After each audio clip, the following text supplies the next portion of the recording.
He stood with this, because every view depends on it. No man is free who cannot control himself. Freedom is not movement, it is command. I see people who can travel anywhere, speak to anyone, buy almost anything. And yet, they cannot decide when to sleep, what to eat, what to ignore, what to finish. That is not freedom, that is drift with options. I am free only to the degree that I can regulate my impulses. If I cannot say no, I am not choosing yes. Discipline is not restriction, it is sovereignty. I do not wait to feel ready. I do not negotiate with no if I decide. Then I align my behavior. This is not harsh, it is stabilizing. Once self-command is established, life becomes simpler. Less internal debate, less friction, less waste. Power begins here, quietly, privately, without witnesses. I return to this daily, because without self-command, everything else collapses. I think about time differently than most people, not as something to fill, but as something that reacts to behavior. Time rewards consistency and exposes chaos. People believe discipline is about effort. It is not. It is about duration. Anyone can push for a week. Very few can sustain for years. Longevity is not created by intensity. It is created by repeatability. The body responds to habits. The mind responds to structure. Reputation responds to patterns. Legacy is simply what remains after motivation disappears. I do not ask, what can I do today? I ask, what can I repeat for a decade? This removes fantasy and replaces it with reality. Time does not care about intention, only about execution. So I align myself with what time favors. Order, restraint, consistency.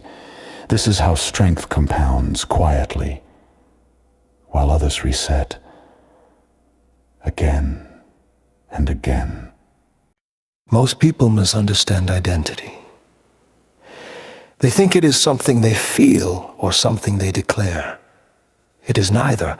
Identity is what remains after repetition does its work. I am not what I intend. I am what I repeat. This is uncomfortable because repetition is visible and excuses are not. I see people who speak about change but protect their habits. They want a different future without a different pattern. That is not transformation, that is imagination. The body learns through repetition. The mind stabilizes through repetition. Character is carved through repetition. There is no shortcut here. If a behavior does not appear regularly, it is not part of identity. I do not ask who I want to be. I observe what I do when no one is watching. That tells me everything. Change does not begin with insight. It begins with replacement, one pattern at a time. Most people misunderstand dominance. They associate it with noise, with assertion, with force. That is not dominance, that is compensation. Real dominance begins internally. If I cannot govern myself, I will always try to govern others. If my emotions dictate my behavior, I will seek control through volume. I notice that calm people change environments without effort. Rooms adjust to them, conversations slow down, attention reorganizes, not because they demand it, but because order is contagious. Dominance is the ability to remain stable. While others fluctuate, it is composure under pressure, clarity in uncertainty, restraint when reaction is easier. I do not need to win arguments to establish position. I let consistency speak. I let behavior teach. Power does not rush, it settles. And once it is felt, it does not need to announce itself. Most people believe information is power. It is not. Attention is power, and clarity is what makes attention usable. I see intelligent people surrounded by noise, consuming constantly, thinking rarely. They mistake stimulation for progress. Clarity is not achieved by adding more, it is achieved by removing excess. Every unnecessary input taxes decision-making. Every unresolved thought consumes energy. I guard my attention because it determines my reality. What I focus on repeatedly becomes my mental environment. Confusion is not mysterious, it is mechanical. Too many inputs, too little filtration. Clarity emerges. When I decide what does not deserve access, this is not deprivation, it is precision. In the mind clears, action simplifies. The power becomes calm because it no longer leaks in every direction. I figured out longevity differently than most people. Not as extension, but as resilience. Survival is not an accident, it is a skill. Modern life removes fiction, and then wonders why people weaken. Comfort teaches dependency, ease teaches fragility. The body adapts to what it is exposed to. The mind does the same. If there is no resistance, there is no reinforcement. I train strength not for display, but for continuity. I learn skills not for novelty, but for redundancy. A survivalist mindset is not fear-based. It is responsibility-based. I do not assume systems will save me. I prepare so they do not have to. Longevity belongs to those who can function under variation. Heat, cold, stress, isolation. The goal is not to suffer. The goal is to remain capable. Strength preserved over time as the quiet definition of intelligence. I do not treat intelligence as decoration. It is not something to display. It is something to rely on. In unstable environments, thinking clearly is survival. Most people confuse information with understanding. They collect facts, but never integrate them. Education is not accumulation. It is compression. It is the ability to reduce complexity without losing accuracy. A smart person does not know more. They see faster. They decide with fewer errors. When pressure increases, thinking quality determines outcome. Panic comes from cognitive overload. Calm comes from mental order. I study not to impress, but to remove dependency. Every skill learned reduces vulnerability. Every concept understood expands optionality. This is why ignorance is dangerous. Not morally, mechanically. A clear mind survives longer because it wastes less energy.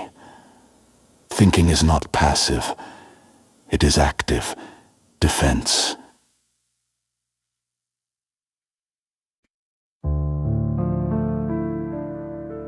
Most people think charisma is something you've had. A tone. A style. A set of behaviors.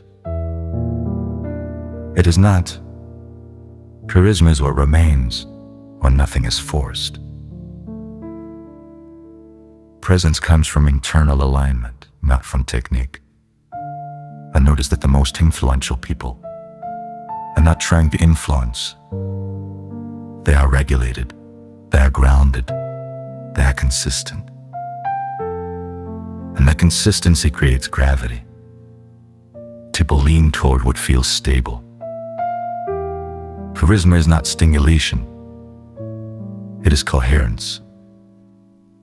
When thoughts, actions, and boundaries match, others feel it. I do not perform confidence, I eliminate contradiction. I do not seek attention, I remove the need for it. Influence emerges when behavior is predictable and standards are clear. This is like calm attracts and chaos repels. Presence is not learned, it is revealed. Nothing inside is pulling in opposite directions. Most people misunderstand legacy. They think it is memory or recognition. It is neither. Legacy is consequence, extended through time. What remains after attention moves elsewhere. Most lives disappear quickly, not because they lacked importance, but because they lacked continuity. They acted in bursts, not in structures. Legacy is not created by moments. It is created by systems. Systems of behavior, systems of values, systems of decision-making. I ask myself, if I stopped speaking today, what would continue without me? That is legacy. Not words, not opinions, but processes that outlive motivation. Immortality is not fantasy, it is continuity of function. The body continues through care.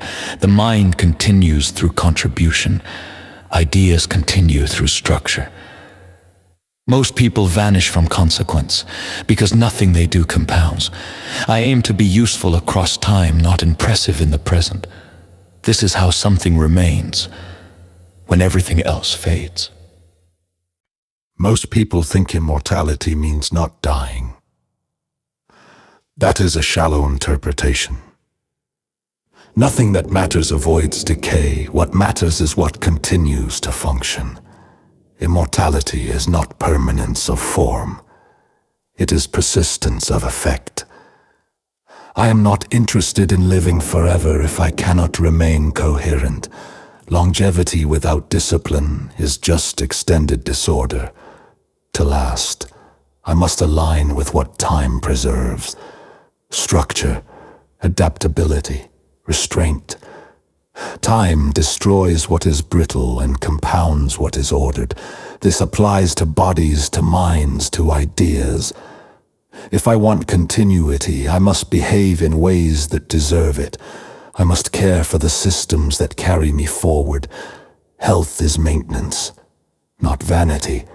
Intelligence is upkeep, not identity. Legacy is responsibility, not reward. Immortality begins when I stop acting for applause and start acting for durability.